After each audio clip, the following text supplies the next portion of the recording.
Today, we're speaking with the area managers in the security services industry to gain insight into leadership, frontline operations, and what it's like working behind the scenes to keep people and property safe. Can you briefly describe your role as an area manager in the security service? Yes, ma'am. Bilang isang area manager, ito yung kasalukuyang trabaho namin. Medyo malawak yung scope nito eh. At very unique to compared dun sa other job. Kasi kailangan mong i-manage everything. Your people, your client, your agency, and of course the employee of your client. Lahat yan titimplahin natin. Kailangan lagi tayo na dun sa win-win solution in case na mayroong problem na mag-arise. So, bilang area manager, yan ho yung ginagawa namin.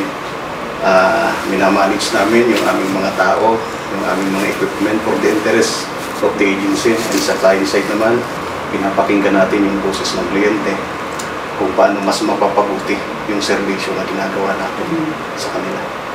So, doon lang po umiikot yung trabaho ng isang area manager. So, it's about the client, the people, and your company? Yes, ma'am. Our relationship with the client. Essentially, parang kami yung nagiging bridge sa sa client, mga needs nila at the same time sa mga tao natin sa ground. Yes, actually, tama yung sabi nila Sir Bobby, Sir Alvin. Sabi nga, laging sinasabi ng security director namin sa South na kami yung shock absorber sa field. So, ibig sabihin, kami yung taga-balanse kung paano tatakbo. Di ba yung sasakyan ng may shock absorber yan. Pag walang shock absorber, hindi smooth yung takbo niya. So, parang ganun yung role namin. Kailangan namin maging smooth. Kami yung shock absorber talaga. Bumabalanse sa lahat. Actually, tama yun. You have to take care of your people, your client, in order to promote the interest of your agency. But to do that, to accomplish that mission, kasama na siyempre yung external affairs or yung ating connection, yung network.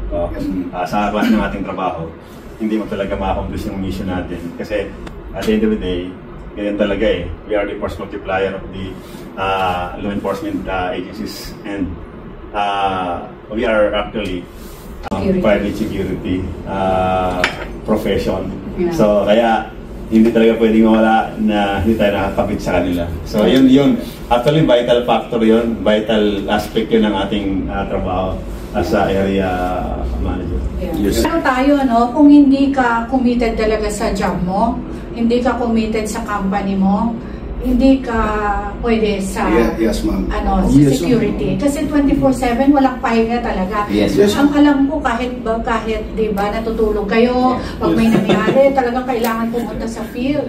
No? To that, sabi niya, kayo mga security officer often work in high pressure or isolated environments. Kakaiba eh. No? Kasi, how do you keep your teams engaged and supported? Tulad nga po yung sabi namin kanina na taking advantage with the technology. So, even wala kami physically, wala kami doon. Yung support namin, nandun pa rin. Kasi from time to time, we need to keep them updated.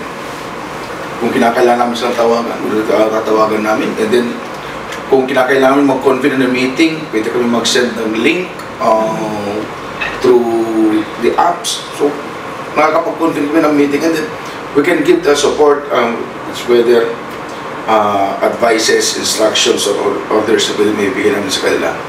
Through remotely, na ibibigay namin. Parang dagdagan kayo sinabi na sa amin, parang masusuportahan mo yung tao mo sa baba by means of sharing ideas and kumbaga yung mga bagay na makakatulong sa kanila, how to improve the services. Hindi yung sa iyo lang, i-share mo with your people. Ito yung kailangan gawin, ito yung kailangan nating ayusin, ito yung problema, ito yung solusyon.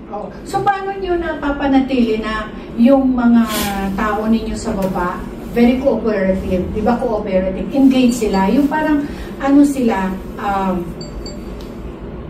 parang in one kayo doon sa ano nyo, sa goal.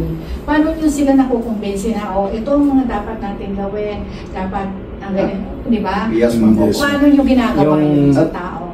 Sa akin naman, ma'am, siguro, kung ano yung sinabi mo sa mga tao, kung instruction or whatever na sinabi mo sa kanila is i-lead mo sila. Kumbaga, ikaw yung manguna para gayahin nila. Leadership by example. Leadership by example. Tama, kasi alam mo yung mga tao natin, kahit anong kasasabi mo, ganito tayo, kailangan lagi tayong maaga pumasok, ganyan. Pero kung ikaw as a leader, hindi nila nakikita sa iyo. And also, para ma-boost yung moral nila, hindi natin dapat focus doon sa punishment and penalties. Focus din tayo dapat dun sa award and rewards. Para hindi lang nila naisip na bakit parating mali lang namin nakikita nila.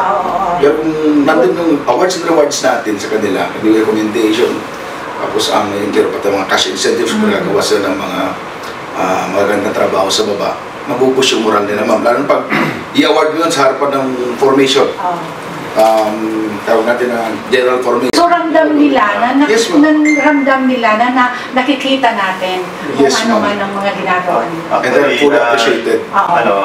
Giving them rewards and awards is only a bonus. Actually, kailangan talaga sa akin, sa yung approach sa leadership, dapat talaga mag-focus ko din sa positive approach of discipline. Ibig sabihin, huwag mo nang hintayin magkamali ang tao mo. Turuan mo yung tao mo. Ano ba yung tama? Ano ba yung dapat gawin bilang isang empleyado? Kasi habang nakikita niya yung kanyang trabaho, yun actually malaking reward niya. Kasi hindi sa pagkapalipat-lipat ng employment. Nandun siya, nakikita niya yung trabaho niya, and at the same time, nakikita natin yung ating business, ay kung nagkakamali sila, dahil natin sila tinuturuan, natin mini-mentor, natin kino-coach, maraming lapses, makompromise yung ating service contract. So, ibig sabihin, pupunta ka dun sa reactive approach of discipline. Pag nagkamali, penalize mo sila, hindi mo ng punishment. Habang marami yung penalize, marami yung hindi nag-perform. Kasi marami kang nasi-penalize sa tao. So, ibig sabihin, reactive approach. Ibig sabihin, focus ka, ituro mo sa kanila, paano ba maging isang mabuting empleyado? Maging isang mabuting servant. Kasi naka-services tayo. So, yun yung approach sa management, sa personnel management na ini-apply ko since I was a detachment commander hanggang sa nabigyan ng opportunity sa higher position. Yun, the same. Parang sa inyo. Tinuturo ko sa inyo paano approach ng discipline mula doon sa guard pataas. So, walang bulilyaso, pag nakikita ng client na stable yung operations, yung quality ng performance, nag-level up, mayroon bang chance na maalis tayo? Wala. Ganun. Yun yung key to keep our business to still, kumbaga, it gives us the opportunity to expand our business. Kasi wala namang negosyanteng ang gusto niya, yan lang ang business niya eh. Ang gusto niya lagi na isang negosyante, lumaki, mag-expand, mag-grow yung kanyang business. As they grow, we grow. Yes. Dahil, ba't kukuha ko sila ng ibang provider? Happy sila sa atin, satisfied. Diba? So, yun yung... How do you ensure service quality stays consistent across different locations? Kasi dito sa atin, yung isang area manager, hindi lang isang account ang hinahawakan. So, ang dami yung account. So, how do you manage na kunyari si Bobby, hinahawakan niya yung isang manufacturing, tapos pupunta ka sa mall, tapos pupunta ka na naman doon sa parang farm. Paano ninyo minamanage yun na lahat ng mga clients natin pare-parehong quality ang binibigay ninyo? Yes, ma'am. Kaya nga ma'am nung nabanggit namin before, yung client, sino man yan, saan man yung lugar, tinitreat natin sila as special sa atin. So, sa pamamagitan ng pakikipagdialogo natin, ang collaboration to them, nalalaman natin ano yung requirements nila at nalalaman din natin kung ano yung kailangan natin ibigay. Ano yung programa natin para sa kanila? Bakit nandyan tayo sa kanila? Bakit tayo ang kinuha nila? So, kailangan yun ma'am, yung mga programa ng ating kliyente, may sagawa natin. Matulungan natin sila. So, dapat familiar tayo kung ano ba yung program nila. Kaya, doon sa aming daily routine, ma'am, collaboration with client, isa yan sa mga pinag-uusapan. Ano yung ating kailangan, ano yung pwede namin gawin in order to improve the security operations of the facility. Kasama po yan. Then, kung kaya naman natin i-deliver, then we can deliver the requirements of our client. Tapos right after that, diretso sa sa mga supervisors, sa mga detachment commanders natin to discuss what has been relayed by the client.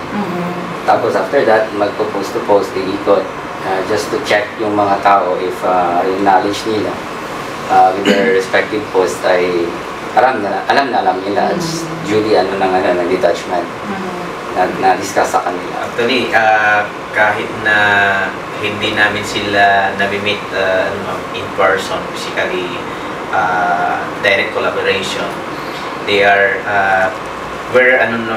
sinasabi namin sa kanila na we're open naman in all communication, like pwede kami nilang tawagan 24/7 if there's any concern na kailangan namin i-address. So yun ma'am yung sinasabi naman namin sa mga client natin, especially sa mga account ko. Sinasabi ko na they can call me anytime, 24/7 yung line ko. So, talaga. Yes, sir. So, yung paano yung ma-maintain yung quality is parang tailored fit. Yung sinasabi kanina ni Harvey, yes, ma'am. Yes. Tailored fit. Magkakaiba sila ng gusto, pero inaayo natin kung ano yung gusto nila doon. Yes, Sila valued client. Yes, tama. So, what's your approach to dealing with emergency incidents or client complaints when they arise? Ayan na, di ba? May complaint yung client, emergency, kailangan daw natin, i-address agad. So, ano yung nagiging, ninyo? Ano ang nagiging first reaction nyo? Anong gagawin pag ganyan? Actually, yung ma'am, lagi naming recommendation, we have to evaluate first the arising concern so that we can arrive kung ano man yung sinasabi nila. Gusto ko ilabas mo kaagad tong gwardiya na to. So, nag-agree naman tayo kaagad pero naglalatag tayo sa kanila ng yun nga, evaluate muna natin, investigahan din. So first investigation, evaluate, investigation. Yes, ma'am. And then itataas ninyo sa OM ninyo, di ba? Yes, ma'am. Sa OM, yun yung procedure. Yes po. Yun. Sa akin, ma'am, personal, pagharap mo sa isang insidente, sa isang problema, hindi mo kailangang maratil Hindi mo kailangang kasi may ganung tao na pag dumating yung problema, litong-lito na siya Ay, talaga. Ang kailangan dito, pag-isipan mo, ano ba yung pinaka-the best na solution dito sa problema ito. Sabi nga nung isang, the problem is not the problem. The problem is your attitude towards the problem. How has technology changed the way you manage your teams? Any tools or trends that have really made an impact? Actually, talaga yung teknolohiya ngayon talagang malaking tulong sa atin. At the same time, may mga disadvantage minsan yung technology. However, mas malaking tulong talaga sa atin. Mas maraming advantage. Mas maraming advantage. Yes, ano yung mga advantage? Ano halimbawa? Mas mabilis yung pagbabato ng impormasyon Kasi bigay ng instructions. Dissemination ng information that Are you happy with the work you do? Of course, ma'am. Yung role nyo as area manager, masaya kayo? Yes, ma'am. Yeah. Very happy. What keeps you motivated day to day? What keeps you going? Di ba, minsan nakakapagod. Napapagod ba kayo? Napakasaya namin dito. Actually by having yung compensation, but at the same time, syempre, napakaganda ng trato ng kumpanya sa amin. Pamilya ka Yeah. One thing, family. Parang dumating na tayo sa point na parang hindi natin masyado tinitingnan ang compensation. Although the reason why we are here is because we want to provide our family. Yes, we want to provide something for our family. Pero parang ngayon na happy tayo sa ginagawa natin. Parang secondary na yun, Talagang ma'am, pinaparamdam kasi nung dito sa trabaho natin, pinaparamdam ng kumpanya natin na part tayo ng family by di ba, binibigyan tayo ng mga assistants. Like ito, talagang pinapangalagan yung health natin. Oo. Ano ba, yan yung mga dahilan o isa sa mga dahilan bakit yung empleyado ay nananatili sa kumpanya. Because they feel they are belong. Diba? How would you describe your overall job satisfaction with Amy? Happy. Very high. Ikaw, Very high po. one word. Excellent. Do you feel supported by your employer, both in terms of policies and programs that affect you and your team? Nakikita naman talaga namin at nararamdaman namin yung suporta ng kumpanya. Kasi sa tagal ng panahon na nandito kami, so happy kami. Kung yun lang naman yung sukatan Pag hindi ka happy with your employer, then aalis ka. Hahanap ka na panibago yung employer. As long as nananatili ka, you are happy with the support of your employer. Operations-wise naman, sa operations-wise naman, syempre, supported kami. Otherwise, yung client natin, syempre may impact din yan pag wala masyadong support sa pangangailangan ng mga clients, detachments. May impact sa client yan. So, yung wrap-up natin, looking ahead, mga 3 to 5 years from now, what do you think will be the biggest shift in private security service? Oo, ma'am. Ang trend kasi ngayon, ma'am, sa nakikita ko, since nandito na yung technology, ano na yan although nandito pa rin yung manpower, yung guarding by the people. Pero kailangan mag-adapt na rin tayo with the technology. Kasi parang sa ibang bansa, gumagamit na sila ng mga AI cameras, ng mga detector, sa mga entrances ng mall. Wala ng tao dito Pero kailangan, ang gawin naman ay yung tao nagagamit nitong mga equipment. Train sila. Training. So hindi pa rin mawawala yung security, yung physical. At saka alam mo, tingin ko, di ba lahat naman tayo napupunta sa abroad, sa mga tingin ko yung security situation natin dito, hindi pwedeng i-compare sa Western country, sa ibang mga kasi medyo huli tayo sa kanila. Iba Pilipino Iba bantayan di ba? Importante pa rin yung physical presence ng tao kasi yung equipment naman, hindi yan hindi siya magpa-function without the intervention of a human, di ba?